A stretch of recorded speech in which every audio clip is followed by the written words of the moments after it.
Salut à vous, peuple de Dieu. Ah, je suis vraiment très content d'être avec vous aujourd'hui et pour vous partager encore un message que le Seigneur m'a mis à cœur, dans le but que nous voyons l'importance de l'œuvre du salut, qui est vraiment très important, au-delà de tout ce que nous pouvons penser et imaginer. Et c'est encore votre frère Richard qui, par la grâce du Seigneur, vraiment vous exposera ce message. Avant toute chose, nous devons plaider le Seigneur, car c'est lui qui est la source de tout, qui nous inspire. Seigneur, notre Dieu, notre roi, oh Jésus, merci pour tous tes bienfaits qui sont infinissablement grands, de tout ce que tu ne cesses de nous faire. Seigneur Jésus, nous remettons ce moment entre tes mains et que ta main puissante fasse ouvrir les yeux et les oreilles de ceux qui écoutent ce message, afin que nous héritons la vie éternelle que nous soupirons. Seigneur Jésus, merci beaucoup. Amen. Salut peuple de Dieu encore. Et vraiment, c'est avec joie que vraiment je tenais à vous exhorter par une clé de la parole de Dieu. Et cette clé est l'espérance. L'espérance. Et nous pouvons lire quelques passages afin que nous voyons que l'espérance est une clé vraiment très capitale. C'est vrai que comme l'Écriture dit dans 1 Corinthiens chapitre 13, la parole de Dieu a cité 3 clés en disant la foi, l'espérance et la charité. Et la parole de Dieu a dit à la fin, quand nous lisons 1 Corinthiens chapitre 13, dans un verset, on trouve que la parole dit que la charité est la clé est la grande clé. Voilà. Mais nous voyons que à côté de la charité, il y a aussi l'espérance qui est là. Vous allez voir que dans un sens, l'espérance vraiment attire beaucoup la charité. L'espérance attire la manifestation de la charité à nous. Nous allons lire un passage et c'est un passage qui nous permet de voir que l'espérance est une source qui attire la charité à nous. Quand nous lisons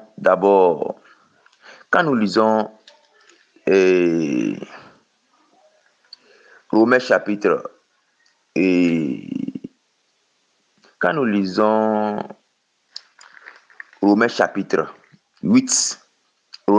8, le verset 18 en descendant. Lisons Romains chapitre 8, le verset 18 en descendant. La parole de Dieu dit là-bas, « J'estime que les souffrances du temps présent ne sauraient être comparées à la gloire à venir qui sera révélée pour nous. » Donc, la Bible dit que j'estime que les souffrances du temps présent ne sauraient être comparées à la gloire à venir qui sera révélée pour nous. Donc, vous-même, mes frères et sœurs, lorsque vous tous qui m'écoutez, la parole de Dieu a été claire. Lorsque nous donnons notre vie à Christ, il y a beaucoup de toutes sortes de choses qui viennent. La persécution, la souffrance, et même parfois la faim, et même parfois beaucoup de choses qui arrivent. C'est à cause de ça, Paul exhorte, quand nous lisons dans Hébreu, une chose qui nous interpelle vraiment, et quand nous lisons là-bas, la parole de Dieu nous exhorte une chose qu'on ne doit pas abandonner, l'espérance qu'on cherche. Voilà. Parce qu'aujourd'hui, pourquoi l'espérance? Espérer. Aujourd'hui, nous voyons que le Seigneur Jésus-Christ revient. C'est vrai qu'en dehors que le Seigneur Jésus-Christ revient, la mort de tous les jours est aussi l'image du Seigneur Jésus-Christ qui revient. Parce que la Bible dit qu'on ne connaît le jour ni l'heure. Et quand nous prenons cette conception et que nous l'appliquons dans un sens d'une journée, tous les jours, si c'est que l'homme veut mourir, il ne sait pas exactement. À moins que c'est vrai que Dieu, dans sa divinité, fait grâce à certaines personnes de leur montrer qu'ils vont mourir telle date. comme le fut des cas d'Ézéchiel. D'Ézéchiel qu'on a préparé, que prépare-toi, tu mourras.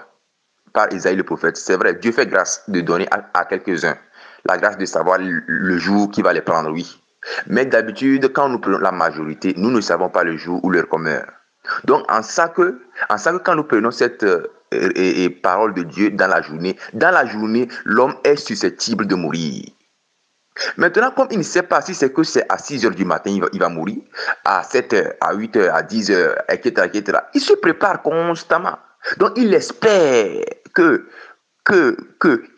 il espère la vie éternelle. Que lorsque si c'est que la mort de tous les jours le prend, il ira au ciel. Maintenant, en dehors de la mort de tous les jours, il y a le Seigneur qui reviendra. Et quand le Seigneur reviendra, ceux qui espèrent en lui, iront au ciel. Voilà. Maintenant, nous allons voir une chose que Paul était en train d'exhorter. Paul était en train d'exhorter une chose très capitale. Mes frères et mes sœurs, ouvrez bien vos oreilles et écoutez ce que Paul nous dit. Quand nous recevons Christ, quand nous recevons Jésus-Christ, nous tous, il y a ce qu'on appelle le premier zèle.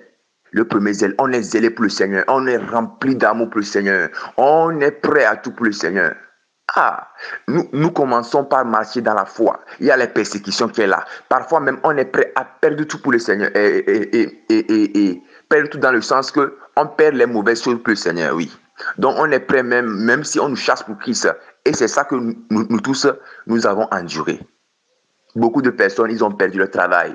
Beaucoup de personnes, à cause de Christ, ils ont les problèmes de mariage. Parce que la femme étant païen, la femme étant païen va essayer de persécuter l'homme. L'homme étant païen va persécuter la femme, vice-versa. Et au niveau des enfants, les enfants, en fait, tout le monde, que tu sois petit ou grand, lorsque tu reçois ta vie à Christ, tu auras des persécutions et des tribulations.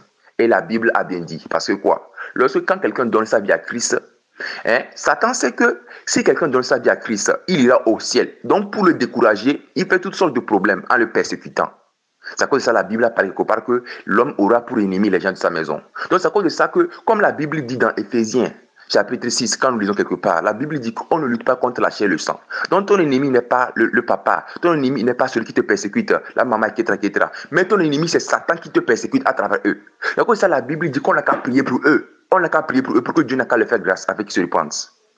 Donc, mes frères et sœurs, donc vos parents qui vous persécutent, priez pour leurs âmes. Ou bien celui qui te persécute, prie pour son âme, pour que le Seigneur puisse le sauver. Parce que comment il te persécute, il est en train de collaborer avec Satan et il ira en enfer et dans le lac de feu après. Donc, priez vraiment pour les persécuteurs. Donc, c'est dans ce sens que Paul était en train de dire que regardez comment nous avons souffert. Donc, nous pouvons lire là-bas. Hébreux chapitre 10.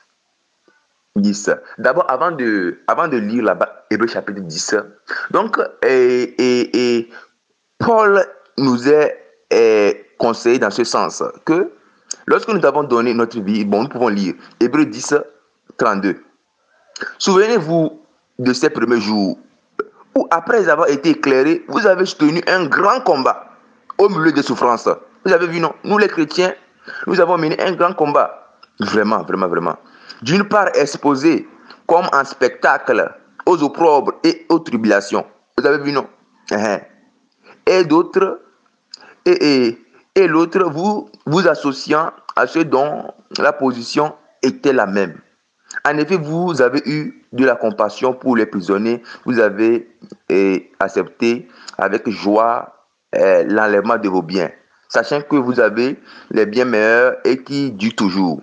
Donc, dans l'ensemble, Paul était la parole de Dieu est en train de nous exhorter à travers Paul que nous avons soutenu un grand combat, traversé les difficultés. Parce qu'en Christ, souvent, on traite les chrétiens qui sont de fous. On traite les chrétiens qui sont de fous, même qui sont animés d'un esprit de ceci ou de cela. Ça a été aussi mon cas aussi. Donc, nous tous dans l'ensemble, on a souffert. Donc, mon frère et ma soeur, sois consolés parce que ce n'est pas toi seul. Le diable passe par les hommes pour nous attaquer nous tous, en nous insultant, en passant par toutes choses pour nous décourager, en nous insultant, en nous traitant de fous. En fait, il fait tout possible pour que nous soyons découragés. Voilà. Il y a aussi l'influence aussi dans le premier sens du malin qui est là pour nous décourager. Il y a aussi l'influence d'abord je recommence.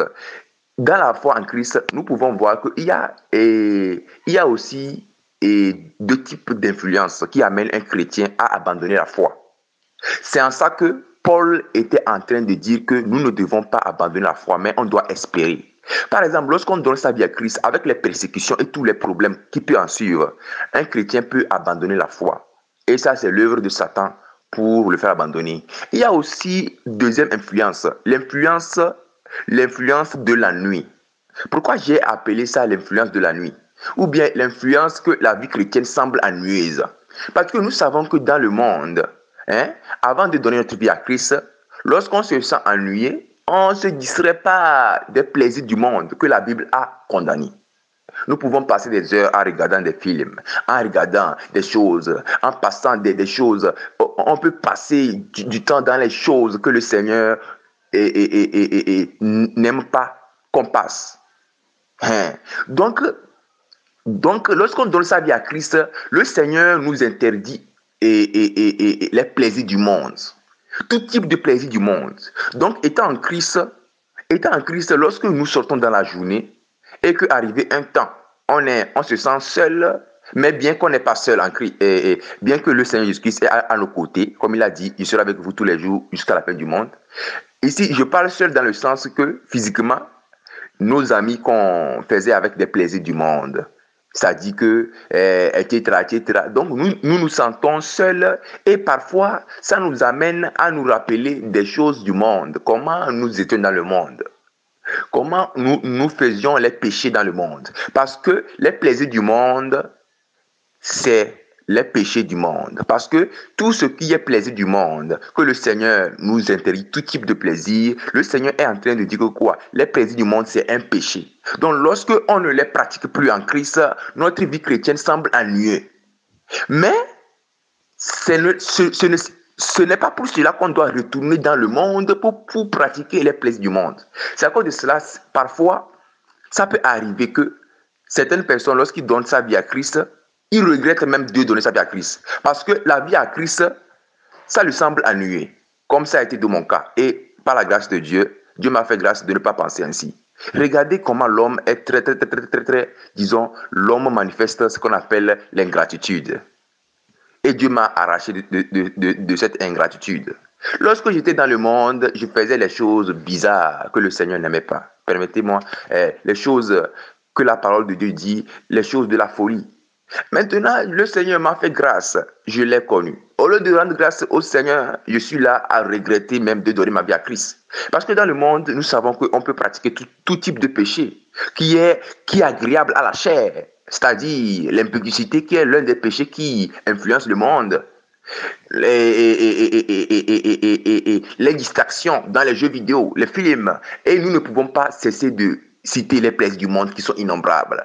Donc, donnant sa vie à Christ, je vois que ma vie a changé. Et c'est vrai aussi, parce que notre vie change en Christ. Parce que dans le monde, ce que je faisais en Christ, je ne dois plus le faire.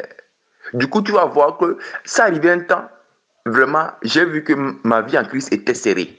Et la Bible dit que notre vie en Christ, c'est normal que ça soit serré. Parce qu'on est sur le chemin étroit. Sur le chemin étroit, on ne fait pas comme on veut. Le païen, ou bien celui qui n'espère pas en Christ.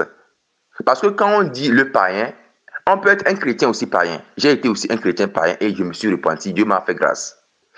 Le chrétien païen, c'est un chrétien qui vit comme celui du monde, bien qu'il ait reçu Christ. C'est à cause de ça la Bible dit que quoi? Si nous recevons Christ, on doit demeurer dans la parole. Donc Jean 8, verset 31 dit, la Bible dit là-bas, aux Juifs qui avaient cru en lui. Les Juifs aujourd'hui, c'est nous encore les chrétiens. Quand on a donné notre vie à Christ là, on doit changer de vie. Si on nous connaissait comme on pratiquait tout type de péché, on doit laisser ces péchés. Sinon, Jésus-Christ n'est pas le Dieu des péchés. Oui, on doit laisser tout. Sinon, on ne pourra pas entrer au ciel à cause des péchés. Il y avait une conception que souvent que j'exhorte le peuple de Dieu sur la sainteté de Dieu, afin que nous puissions comprendre qu'il y a certaines choses que nous pensons que le Seigneur exagère. Par exemple, quand la Bible nous dit que quoi? On doit être ni ride sans tache. Ni ride sans tache, c'est vrai que dans le premier sens, c'est par la puissance du Saint-Esprit. Lorsque nous prions, l'une aussi des clés aussi, l'une des clés qui nous aide à espérer, c'est la prière. Lorsque nous prions, le Seigneur nous aide à être sans tache ni ride. Si un chrétien ne prie pas là, c'est grave pour lui. Si un chrétien ne prie pas là, il n'a qu'à savoir qu'il a un problème spirituel. Donc si c'est votre cas, vous ne priez pas. Tous les jours, vous devez commencer par prier. Un chrétien ne doit pas prier aujourd'hui. Demain, il ne prie pas. Après, demain, il prie. Après, non. Ou bien, il fait une semaine sans prier. Ça, c'est grave, c'est grave. Du coup, si le chrétien est dans cette position, il n'a qu'à savoir qu'il est en danger. Parce que quand nous prions, la Bible dit que quoi? Veillez et priez afin que vous ayez la force d'échapper à la tentation. Car la chair est faible. Quand la Bible dit que la chair est faible, pas que Dieu compatit à nos péchés, non. Dieu était en train de... parce que la Bible dit que si nous vivons selon la chair, cela n'est pas agréable à Dieu. Parce que la chair, il insulte, il aime faire tous les plaisirs du monde. Donc c'est à ça que pour aller au ciel, on doit prier. Quand nous prions, nous devons prier tous les jours. Et quand nous prions tous les jours, matin, on se lève, on prie avec le Seigneur, on lit la parole, on passe du temps avec le Seigneur avant d'aller dans nos activités, si c'est que nous avons la grâce d'avoir. Voilà. Même si on n'a pas d'activité, on sait aussi que pas de problème. Dieu a plusieurs moyens de prendre soin de nous. Voilà.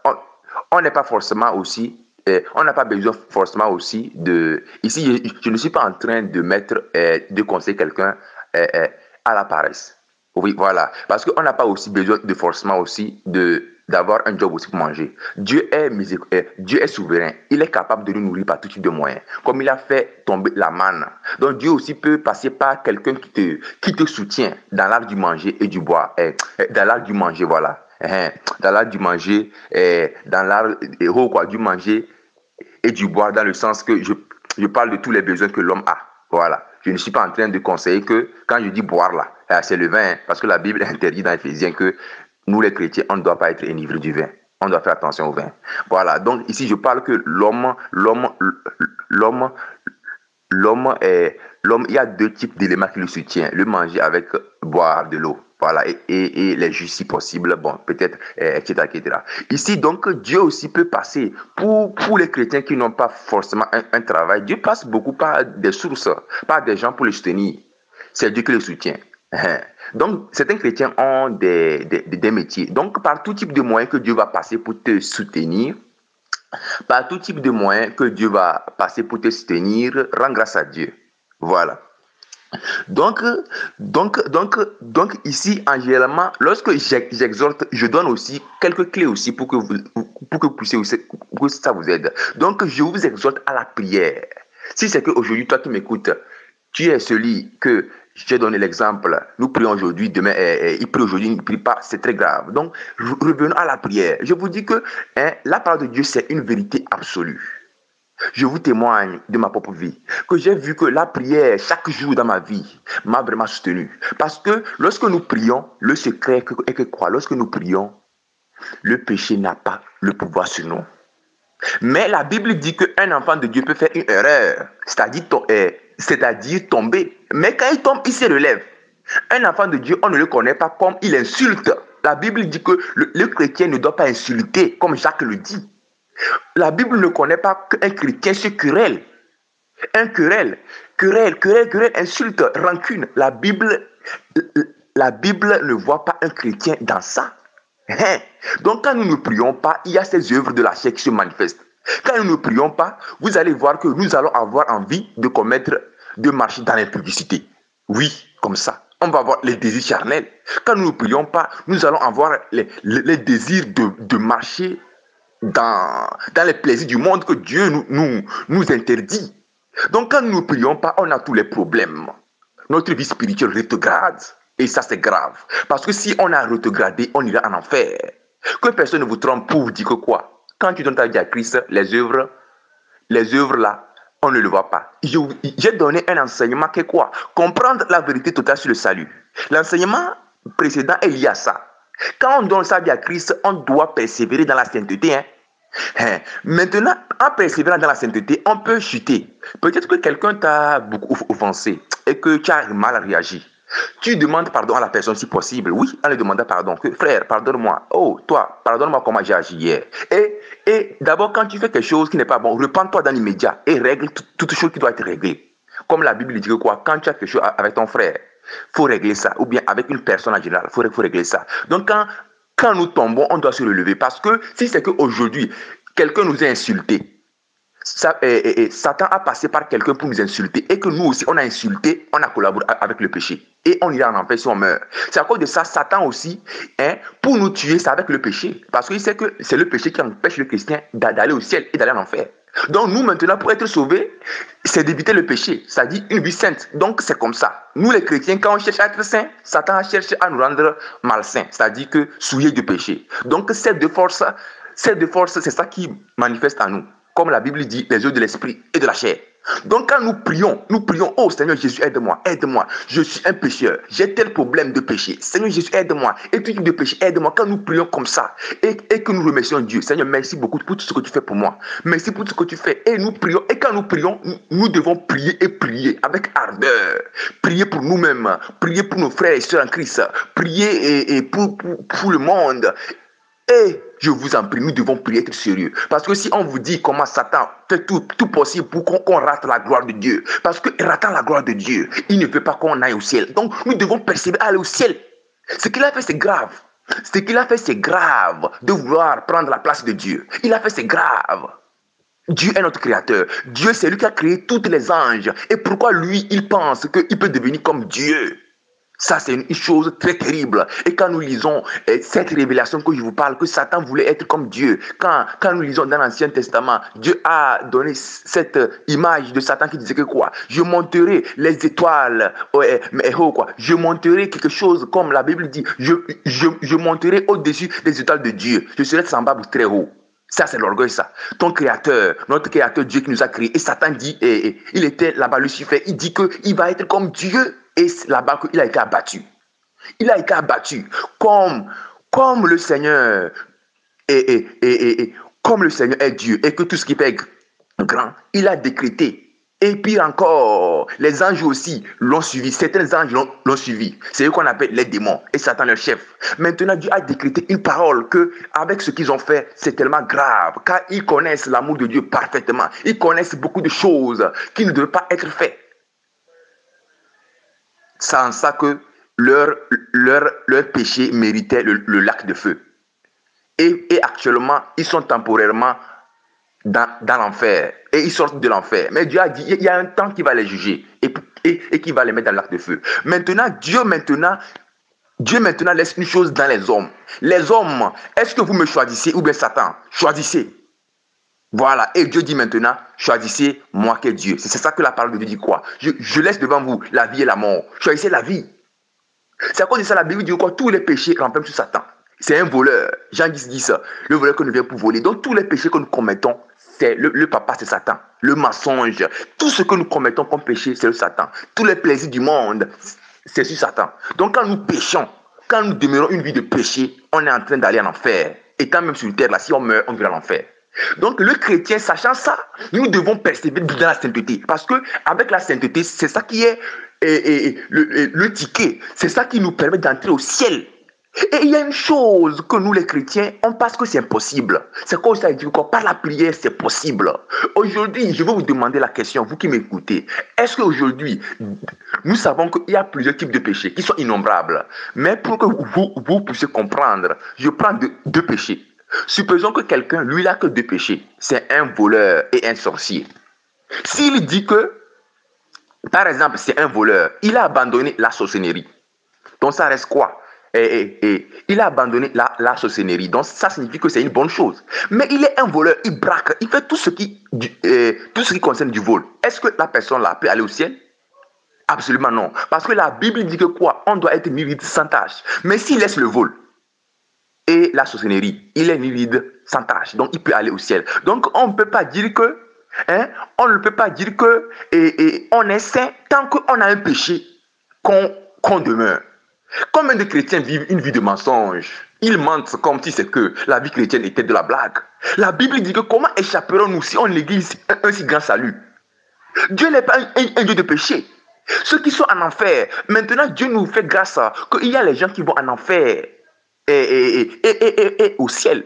Lorsque le Seigneur Jésus-Christ va là-bas pour les visiter avec quelqu'un, Lorsque le Seigneur Jésus-Christ prend un frère ou bien une sœur et l'amène en enfer pour le visiter, ceux qui ont désobéi, les chrétiens qui sont en enfer, quand les chrétiens crient « Seigneur Jésus-Christ, sauve-moi », le Seigneur Jésus-Christ leur dit que quoi? Je ne suis pas un Dieu de péché. Bien que le Seigneur Jésus-Christ aimerait les sauver, c'est impossible, trop tard. Sur la terre, c'est sur la terre qu'on peut avoir la rédemption. Si on meurt, il n'y a pas de rédemption. Ceux qui parfois ils meurent et ils reviennent, c'est la grâce de Dieu pour témoigner de l'enfer et le paradis. Beaucoup de personnes, Satan nous aide Satan peut vous tromper en disant que quoi? Pour l'instant, Dieu est miséricordieux. Vis comme tu veux. Quand tu vas vouloir mourir, tu vas donner. Non. Qui te dit que la journée là, tu vas mourir? C'est à cause de ça, vous qui m'écoutez et qui jouez avec le péché, sachez que c'est grave pour vous. Parce que si aujourd'hui, tu meurs dans tes péchés, tu as tout perdu. Parce qu'aujourd'hui, tu as tout perdu dans le feu qui n'a pas le repos. Si aujourd'hui, une personne meurt dans le péché, il a tout perdu. Parce que la Bible dit que dans ce monde, tout ce que le bon cherche, la Bible dit que le royaume des cieux, il y a tout. Ça dit que tout ce que le monde cherche, la perfection parfaite, c'est au ciel. C'est à cause de ça, nous ne devons pas, nous, en tant que chrétiens, sentir la douleur du monde. Quelqu'un a une voiture et on l'envie. S'il meurt, il n'emportera pas la voiture. Et s'il meurt, il n'emportera pas la maison. S'il meurt, il n'emportera rien. Donc nous ne devons pas vivre comme les païens. Nous ne devons pas vivre comme ça. Le païen, il ne pense qu'à devenir ceci, cela. Non. Et faisons attention. Dieu n'est pas dans les choses et dans les vaines gloires. C'est-à-dire que nous, les chrétiens, on veut devenir comme les stars du monde. Parfois, je vous exhorte, frères et sœurs, qui marchait avec Dieu, ne souhaitez pas à devenir comme on dit que grand pasteur. Je vais devenir grand pasteur, avoir jet privé, avoir ceci. Tout cela, ce sont les pensées de l'ennemi. Dieu est dans la chose simple. Et quand nous voyons bien, la pauvreté est une chose que Dieu n'a pas dit que la pauvreté c'est un péché radical. La vraie pauvreté, c'est une vie de péché. La Bible dit que Dieu a fait le riche et le pauvre. C'est son ouvrage. Quand on dit le pauvre, c'est quelqu'un que Dieu... quand on dit le pauvre, c'est quelqu'un que Dieu peut lui donner à manger. Mais il ne sait pas ce qu'il va manger demain. Mais demain, Dieu lui donne encore. Ou bien, en fait, Dieu a plusieurs manières de nous bénir, de nous donner. Dieu peut faire le miracle. Quelqu'un, le pauvre peut trouver à manger aujourd'hui. Demain, il lui donne à manger. Donc, c'est ça qu'on appelle le miracle de tous les jours. Voilà. Dieu peut faire grâce à quelqu'un, il a le manger d'une semaine, il mange. Après tout, il va pouvoir. Mais le riche, c'est un miracle constant. Il n'a pas envie de penser qu'est-ce qu'il va manger demain. Parce que ce qu'il mange demain est garanti. C'est à cause de ça, Paul parlait que aider les saints qui sont pauvres. Les saints. Donc, il y a parfois les chrétiens qui aiment le Seigneur, mais ils sont pauvres. La pauvreté n'est pas un péché, mais l'évangile de prospérité nous dit que si c'est que tu es pauvre, cela veut dire que Dieu ne t'aime pas. Ou bien cela veut dire que tu mènes une vie de péché. Non. Il y a les chrétiens qui sont saints, mais ils sont pauvres, comme la Bible le dit. Donc, ne vous laissez pas séduire par l'enseignement de la nouvelle génération. Parce qu'il y a plusieurs prophètes, plusieurs hommes de Dieu qui se disent hommes de Dieu, mais qui n'enseignent pas la vérité. Parce qu'eux-mêmes étant corrompus, ils veulent corrompre les gens. Et pire encore, lorsque par exemple Dieu enseigne son peuple, par exemple, la Bible dit que dans les derniers temps, dans Timothée, dans le livre de 1 Timothée ou 2 Timothée, que dans les derniers temps, les gens ne voudront pas la vérité, mais ils vont vouloir les choses agréables. Lorsqu'on vous presse la sainteté, vous ne voulez pas. C'est la sainteté qui nous aide à aller au ciel. Mais lorsqu'on te prêche que tu peux donner ta vie à Christ et mener une vie de péché, tu aimes ça. Oh, Dieu n'est pas Dieu de péché, c'est Satan qui est Dieu de péché. Donc nous devons faire tout et tout pour rechercher Dieu dans la sainteté. C'est à cause de ça, lorsque nous voulons aller au ciel, la clé qui nous aide, c'est l'espérance. On doit espérer le paradis. Parce que tout ce qu'on cherche sur la terre, tout ce que le monde cherche sur la terre, ça va partir. Est-ce que c'est à cause d'une maison? C'est à cause d'une chose? C'est à cause de mariage? C'est à cause de bébé? C'est à cause de quelque chose dans le monde qu'on va perdre Christ? Non. Et Paul a dit que quoi? Et rien ne peut me séparer de l'amour de Christ. Nous aussi, rien ne doit nous séparer de l'amour de Christ. Jésus-Christ, c'est lui. La Bible dit que il est Dieu. Il a laissé sa gloire. Il est venu. Et il s'est fait pauvre pour qu'on soit sauvé. Donc nous aussi, les chrétiens, à cause de Jésus, les gens pensent qu'en devenant chrétien, on sera milliardaire. Moi aussi, Dieu m'a délivré de cette pensée de l'ennemi. Être chrétien n'est pas de devenir milliardaire, non. Le chrétien, même parfois, même, il peut perdre son travail à cause de Jésus. Dans un travail, on te dit de pécher. Tu vas refuser. Le pasteur peut te renvoyer. Donc, un chrétien, lui, en fait, le manger, la réussite terrestre n'est pas son problème, mais c'est la réussite céleste.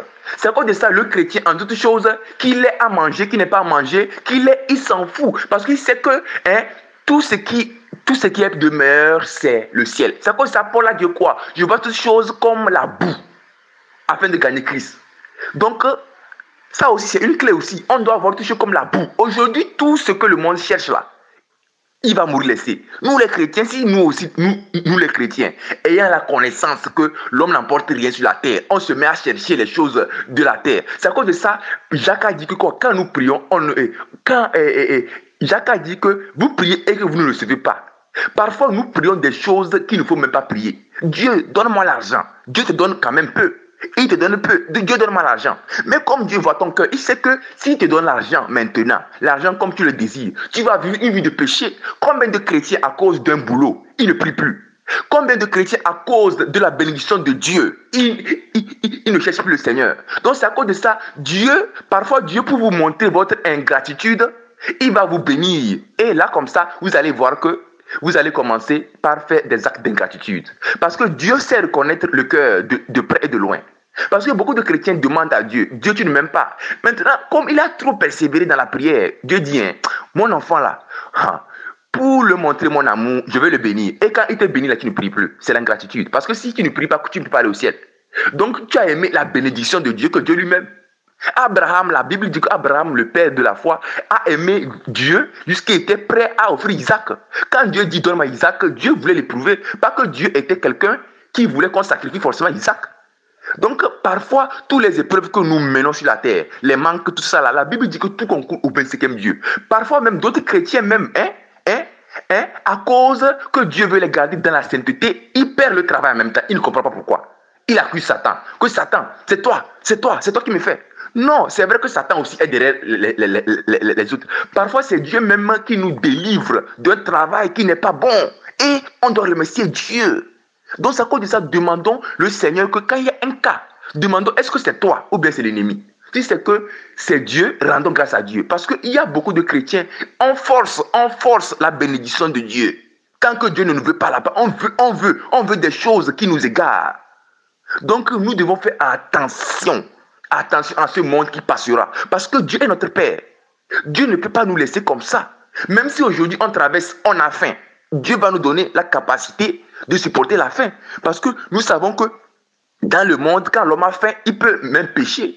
Parce que beaucoup de personnes, beaucoup de chrétiens disent que si aujourd'hui je mène une vie d'impudicité parce que Dieu ne m'a pas béni, ce n'est pas un argument. Parce que Dieu peut te donner la capacité de ne pas avoir faim. Et même Dieu peut donner un don avec le Saint-Esprit que tu vas rester comme ça jusqu'à la fin du monde sans manger, oui. Parce que l'homme vit sur la terre dans un sens, bien que la Bible dit que l'homme ne vit pas de pain seulement, mais nous savons que le premier sens, et Dieu a permis que l'homme puisse manger et boire, et ça qui le soutient. Mais Dieu aussi est Dieu. Il peut donner la capacité à l'homme de rester toute sa vie sur la terre sans manger, sans boire. Ou bien Dieu peut tout faire. Dieu peut tout faire. À cause de ça, on doit avoir la foi en Dieu que Dieu peut tout faire. Si c'est que Dieu veut nous bénir, Dieu peut passer par ce qu'on appelle deux logiques. Il y a la logique humaine, qui est quoi? L'homme commence par entreprendre. Un peu, Dieu le bénit. Oui, Dieu peut faire ça. Comme il a fait dans Job. Quand Job a tout perdu, Dieu a dit qu'on n'a qu'à l'amener 7 euros. Et quand on l'amène, il a multiplié. Dieu aussi peut nous bénir par la logique qui est au-delà de l'humain. Par exemple, David, quand Dieu voulait élever David, Dieu a passé par les circonstances. Et puis David est devenu roi. Quand Dieu voulait élever Joseph, Dieu a passé par les circonstances pour l'élever. Dieu pour nous élever, si c'est que Dieu sait que dans notre foi chrétienne, on doit devenir directeur, comme souvent on le souhaite. Dieu nous fera devenir directeur. Si dans notre foi, Dieu sait que on doit devenir PDG, comme on le souhaite. Dieu, si c'est que Dieu même sait que dans notre foi, on doit être président, Dieu va nous élever. Mais si c'est que Dieu sait que dans son plan, tu ne dois pas être forcément président, mais que tu dois être une simple personne que tu as peu, Dieu va le permettre. Donc c'est à cause de ça, la Bible dit que quoi? Il ne faut pas qu'on se livre comme les païens dans le monde qui recherchent les choses de vanité. Mais nous recherchons la sainteté. Recherchons la sainteté parce qu'au ciel, les bâtiments sont en or. Beaucoup de révélations ont montré, la Bible atteste. Au ciel, les bâtiments sont en or. Et si nous prenons sur la terre, combien de bâtiments? Ou bien est-ce qu'il existe sur la terre un bâtiment en or? En or, un bâtiment en or. Aujourd'hui, si quelqu'un a le bâtiment en or, les voleurs vont venir le braquer. Le bâtiment en or, oui. C'est à cause de ça que Dieu nous parle dans 1 Timothée chapitre 2. Les femmes de ne pas apporter de l'or, les boucles d'oreilles, ce que Dieu nous interdit. Et les femmes critiquent la parole de Dieu. Quand la Bible dit que de ne pas apporter, dans l'or, il y a les boucles d'oreilles, les chaînes, les colliers, les perles, les tresses. Dieu ne fait pas les mèches. Les femmes disent l'aile. Ne vous critiquez pas la parole de Dieu. Quand Dieu dit non, c'est non. Dieu est radical. Quand on dit que ne porter, quand on exhorte en disant que quoi, les femmes ne doivent pas mettre les beautés, et il y a les prédicateurs qui disent que tu peux mettre beauté un peu. C'est-à-dire que tu peux mettre rouge à lèvres un peu. Entre le prédicateur et le Seigneur, qui te sauve? Est-ce que le prédicateur qui se dit pasteur peut te sauver? Non! Non, Satan s'est levé avec le mensonge. Il y a certains prédicateurs, ils se sont corrompus et ils ne prêchent plus la vérité. Ça coûte, ça faites attention aux prédicateurs que vous écoutez. Parce qu'en les écoutant, ils vont vous amener dans une vie de péché. Ils vont vous amener, c'est à cause de ça vous allez voir que leur prédication tourne autour du mariage, du mariage, du mariage. Je vous dis que la plus grande bénédiction, c'est une vie de sainteté. Si tu es saint, tu as la bénédiction. Quand je parle de la bénédiction, je ne parle pas de forcément l'argent. Aujourd'hui, si on prend dans le cas du mariage, si c'est qu'un homme est saint, ou bien un foyer est saint, ils ne vont pas se quereller. Même s'il y a des chamaillages, ils vont se réconcilier. Mais lorsque on te prêche à tout moment les choses de mariage, vous savez, tout le secret d'une vie de l'homme, c'est la sainteté, c'est ça. Si on vit dans la sainteté, rien ne peut nous ébranler. Même si on sera prêt à mourir pour Christ. Et c'est à cause de ça on doit prier. Celui qui ne prie pas comme un péché, la Bible dit que j'ai prié. C'est un commandement du Seigneur. Le Seigneur Dieu, il est venu en Christ.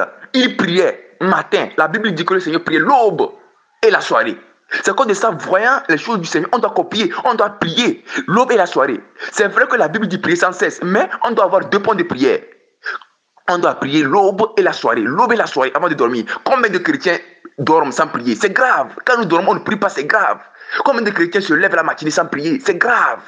Dans la journée, on ne prie pas. Parfois, il y a des problèmes dans la journée qu'on doit prier. Seigneur Jésus-Christ, aide-moi. Ce problème, aide-moi à résoudre. Et le Seigneur nous délivre. À cause de la Bible dit prier sans cesse. On doit prier aussi. Il ne faut pas qu'on attende qu'il y a les problèmes avant de prier. On doit prier à tout moment, demander la grâce de nous aider. Prier, quand on marche, on prie. Si possible, on doit prier. Mais frère et soeur, sans la prière là, un chrétien va pécher. Sans la prière là, tu vas rétrograder. Sans la prière là, ta vie chrétienne va mourir. Et si tu meurs, tu iras. Quand on dit que ta vie chrétienne meurt, cela veut dire qu'avant, comment tu étais chaud pour le Seigneur, tu ne seras plus chaud comme ça. Je vous dis, et si c'est qu'aujourd'hui nous mourons, étant chrétiens, on n'a pas persévéré dans la sainteté, on va en enfer. On est plus malheureux. On a perdu tout. Donc c'est à cause de ça, mes amis, n'écoutez pas les hommes de Dieu qui vous prêchent selon leurs désirs. Quand, en fait, la Bible, Dieu a parlé d'une parabole qui dit l'anneau. Quand Dieu dit que le fils prodigue, quand le Seigneur Jésus-Christ dit que le fils prodigue, son papa lui a mis l'anneau. L'anneau signifie l'amour de Dieu sur la mère du fils de Dieu, sur la mère. Et quand le Seigneur dit que le papa du fils prodigue lui a mis l'anneau, Dieu parle de l'amour sur le doigt. Dieu parle de l'amour du père du fils prodigue sur son fils. Dieu n'a pas dit d'aller porter les bagues. Le piercing des choses vient de l'Égypte. Le piercing. Et aussi quand on parle des gens de ne pas porter les boucles d'oreilles dans 1 Timothée chapitre 2 verset 9, la Bible, les gens disent qu'Esther a porté. Ne critiquez pas la parole de Dieu. Esther, le roi était païen. Dieu a permis que Esther soit reine pour sauver son peuple. Donc étant païen, étant païen et reine, elle devait porter les choses que le roi autorisait. Du coup, dans l'ancienne alliance, Esther pouvait être un peu esclave. Mais dans la nouvelle alliance, on n'est pas esclave, on est libre. Aujourd'hui, si ton mari te dit que j'aime que tu portes les tresses, je te trouve agréable. Si tu ne portes pas les tresses, ne me suis pas. Si c'est que tu ne portes pas les boucles d'oreilles, Satan veut te corrompre avec ton mari. Tu vas perdre ta vie à cause de ton mari que tu chéris. Si ton mari te renvoie parce que tu ne veux pas porter les mèches, si ton mari te renvoie parce que tu ne veux pas porter les choses de J. Menu, les choses indécentes, parce que la Bible dit qu'une femme chrétienne doit être décente dans Tite. Les jeunes filles aussi, quand la Bible dit les femmes âgées doivent montrer l'exemple aux jeunes filles. Je vous en prie, quand on dit la compréhension de la Bible, Dieu ne peut pas tout détailler, mais c'est son esprit qui nous détaille. Il y a tout dans la Bible. Quand la Bible dit laisser les péchés, c'est tout type de péché. Dieu regarde le cœur et l'apparence. Quand la Bible dit que Dieu choisit et l'homme selon le cœur et non l'apparence, Dieu parle de Samuel qui regardait que c'était les frères de David. Parce que la Bible dit qu'ils étaient au détail. Pas que Dieu ne regarde pas le corps, non. Si c'est que Dieu ne regarde pas le corps, pourquoi il va dire que les femmes aient une apparence de sainteté dans Tite? Pourquoi il va dire que je veux que les femmes vêtues d'une manière modeste, avec pudeur et modestie, dans 1 Timothée chapitre 2, 9. Dieu regarde l'apparence, à cause de ça, il exhorte. Et la Bible dit que notre temple, notre corps est le temple du Saint-Esprit. Et la Bible même dit quelque part dans les Corinthiens que il faut que nous nous préservons des souillures de la chair. Donc il y a des choses comme les boucles d'oreilles que Dieu nous prêche. Je vous en prie, la parole de Dieu, c'est la parole de Dieu. Un pasteur ne peut pas vous sauver. Restez à regarder les pasteurs. Je vous en prie. Certains prédicateurs, on les a avertis de se repentir. Ils ne veulent pas. Et vous prêchez et vous écoutez les choses agréables. Combien de prédicateurs se sont détournés du Seigneur et qui prêchent le mariage, qui prêchent les choses de vanité et qui critiquent les chrétiens, qui disent que porter les mèches ne sont pas bon, qui prennent la Bible. Dieu ne veut pas de pantalon. Et combien de prédicateurs disent que c'est comme ça que dans 500 ans, il n'y a pas de pantalon. Non, Dieu ne veut pas de pantalon. Ne réfléchissez pas trop les choses vraies. La Bible dit incrédule, celui qui ne croit pas les choses vraies. Quand Dieu dit il ne veut pas de pantalon, Satan est très malin. Satan a pris la Bible pour essayer de tromper le Seigneur Jésus-Christ. C'est à cause de ça, Satan prend la Bible pour pouvoir tromper les chrétiens. Faites attention, mes frères et sœurs. Cherchez le Seigneur. Le Seigneur va nous guider. Le pasteur, s'il dit une chose qui n'est pas biblique, ne le croyez pas. Faites attention. Il y a certains pasteurs qui sont très malins, qui savent le diable, mais ils sont très malins. Il va te prêcher que voler n'est pas bon. Nous savons que voler n'est pas bon. Mais après tout, il prêche les choses de mensonge. Si un pasteur te dit que quoi, voler n'est pas bon, l'impudicité n'est pas bon, il te prêche qu'un chrétien peut mettre les rouges à lèvres, mais un peu.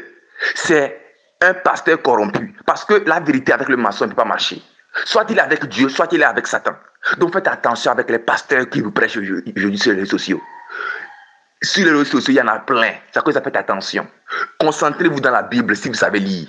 Si vous ne savez pas lire, dites à Dieu, Seigneur, aide-moi à te connaître. Dieu va te conduire. Les Pierre, ils n'ont pas été à l'école. Pierre ne savait pas lire, mais il avait la parole de Dieu en lui. Aujourd'hui, quand nous prions, dans la prière, c'est la victoire tous les jours. Quand nous prions, si tu sais lire, lis la parole. Si tu ne sais pas lire, Dieu va te donner la grâce. Donc c'est à cause de ça, nous devons faire toutes choses en espérant la vie éternelle. Donc ne soyons pas découragés. Ce message que je vous ai fait, écoutez-le à plusieurs fois, partagez-le si possible. Si possible, car aujourd'hui, si tu sais que tu meurs, la mort de tous les jours. Quand on dit les chrétiens, quand Dieu dit les chrétiens, je reviens. Les chrétiens, nous les chrétiens, on oublie une chose. Si aujourd'hui on meurt, c'est aussi l'image de la venue de Christ. Si tu meurs aujourd'hui, c'est fini pour toi. Donc préparons-nous la mort de tous les jours. Toi qui as les mèches chez toi aujourd'hui, on te parle les mèches, tu critiques. Quand on te parle de laisser le pantalon, tu écoutes les pasteurs qui te disent que le pantalon était avant. Dieu ne change pas. Que les pantalons étaient portés par quoi, que la robe, il y a plein de prédicateurs qui savent bien parler. Il va te dire que le pantalon avant, quand on dit pente, ils vont te dire tout pour ne pas que tu obéis. Le verset 2, Deutéronome 5, verset 2, que Dieu n'aime pas, Dieu est en abomination de porter les pantalons. Donc faites attention, la sainteté c'est une chose rigoureuse. Si nous blaguons, Paul même qui avait la révélation a dit que quoi, si je m'amuse là, je serais jeté en enfer. Et nous, si Paul même, qui était l'image de l'exemple de tous les chrétiens, lui dit que, même si c'est Dieu là, s'il se blague que je vais pécher là, il va aller en enfer. Et toi et moi, et vous et moi là, si c'est qu'on échappe là, hey, nous allons aller brûler. C'est à cause de ça, Paul qui disait que quoi, Dieu ne fait pas exception de lui. Nous aussi, Dieu ne fera exception de personne. Faites attention, Moïse a servi le Seigneur. Moïse, dans l'Ancienne Alliance. Mais quand Moïse a péché, ça l'a coûté la mort physique. Dieu a dit que quoi, monte et tu meurs. car tu ne m'as pas sanctifié. Dieu est le même et ne change pas. Les gens pensent que Dieu ne peut pas châtier comme dans l'Ancienne Alliance. C'est vrai que Dieu, à cause du sang versé, Dieu modère. Mais il y a des péchés il y a des péchés que, et en fait, tout type de péché mène à la mort. Ici, je suis en train de dire que quoi? Un chrétien peut pécher et ça lui coûte la mort physique. Comme Ananias et Saphira. Ils ont vendu le terrain et puis ils sont venus tromper les apôtres. Que c'est comme ça. Ils sont tombés, ils sont morts en même temps. Donc faites attention, un chrétien peut mourir. Un chrétien, qu'on lui dit, repens-toi, on lui dit que les mèches ne sont pas bons. On lui prêche la sainteté, les hommes comme les femmes. On vous prêche la sainteté. Dieu utilise ses serviteurs d'ici par là et vous prêche la sainteté et que vous voulez critiquer. Et vous écoutez les prédicateurs qui ne prêchent pas selon la sainte doctrine. Or, la Bible a dit que si quelqu'un te prêche un évangile qui n'est pas celui que nous avons prêché dans Galates, qu'il soit anathème. Les gens peuvent prêcher un évangile qui n'est pas l'évangile de Christ et vous les écoutez. Et c'est très grave. Le pasteur n'a pas le paradis. Le pasteur, c'est un homme. S'il ne te prêche pas la vérité, il ne faut pas l'écouter.